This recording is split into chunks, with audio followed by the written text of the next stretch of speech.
Alors, donc la forme de la construction du diagramme de Fresnel que nous allons proposer sera sous la forme. Donc ici, on propose l'impédance de conducteur ohmique qui est R. Donc ici, c'est l'origine de phase phi égale à 0. Alors, le côté opposé, là, donc pour la constitution de L oméga, on commence depuis l'origine, depuis cet axe horizontal là, et on tire vers en haut.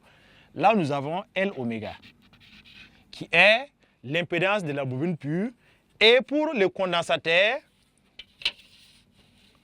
nous allons commencer à l'extrémité, puisque les deux s'opposent, l'induction et la capacitation s'opposent. Donc, comme l'induction est dirigée vers en haut, l'effet de capacité est dirigé vers les bas pour le condensateur. Donc, lui vient vers les bas, et nous avons ici 1 sur C oméga.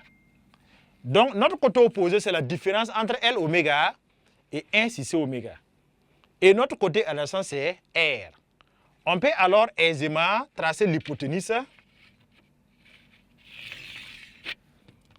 Donc, Z que nous avons ici, et l'angle ici s'appelle un angle phi qu'on appelle le déphasage. Donc, ce que nous avons ici, voici notre triangle rectangle. Le côté opposé qui est là correspond à L oméga moins 1 sur C oméga. Le côté adjacent c'est R et l'hypoténuse c'est Z. Donc mathématiquement, en appliquant le théorème de Pythagore, l'hypoténuse Z là, Z carré est égal à R carré plus la différence L oméga moins 1 sur oméga le tout au carré. Ça c'est après la formule de Pythagore. Donc ce que nous connaissons à dire alors que Z égale à la racine de R carré plus L oméga moins 1 sur C oméga le tout au carré. Donc voici comment va l'expression de Z d'après le théorème de Pythagore. Côté adjacent au carré plus côté opposé au carré égale à l'hypoténuse au carré. Donc on rappelle ça, c'est le côté opposé qui est défini par L oméga moins 1 sur C oméga. Nous allons maintenant à partir de ce triangle-là trouver les déphasages phi. L'angle phi qui est là, quelle peut être la valeur de phi, comment avoir la valeur de phi. Donc l'angle phi, si nous passons par tangente, on sait que phi égale là, on sait que tangente phi égale là, côté opposé sur côté adjacent. Donc tangente phi, ça fait côté opposé L oméga moins 1 C oméga, le tout sur côté adjacent qui est R. Donc ce qui veut dire que pour avoir phi, ça fait tangente moins 1 de L oméga moins 1 sur C oméga, le tout divisé par le côté adjacent qui est R. Pour avoir le phi également, on peut passer par les notations de sinus. Voilà, par avec sinus, on sait que sinus phi, c'est égal à côté opposé divisé par l'hypoténuse. Donc, ce qui veut dire que si on veut phi, ça va faire sinus moins 1 de phi est égal à sinus moins 1 de côté opposé L oméga moins 1 sur C oméga, le tout divisé par côté adjacent, côté hypoténuse qui est Z. Alors, on peut aussi déterminer le phi en passant par le cosinus. On sait que cos phi, ça fait côté adjacent divisé par l'hypoténuse. Donc, ça nous fait Z divisé par R plutôt divisé par l'hypoténuse qui est Z. Donc, cos phi est égal à R sur Z.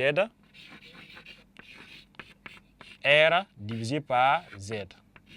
Donc, voilà ce qu'on a. Et le phi, comme vous allez faire, on peut avoir des phi positifs et des phi négatifs. Donc, si lors des calculs, vous avez un phi qui est positif, on dit que le dipôle est inductif. Mais si le phi est négatif, on dit que le dipôle est capacitif. Donc, phi positif, on a phi positif dans les cas où L oméga dépasse 1 C oméga. Phi positif, alors là c'est un dipôle capacitif et inductif plutôt. Donc phi positif, le dipôle est inductif. Mais si vous avez le phi qui est négatif, le dipôle serait capacitif. Donc on va écrire ça ici en haut. Donc phi négatif, dipôle inducatif, dipôle capacitif.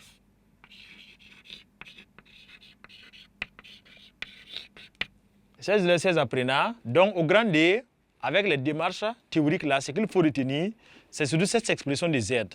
Donc Z à travers le diagramme de Fresnel. Donc le diagramme qui est proposé s'appelle diagramme de Fresnel. Donc diagramme de Fresnel.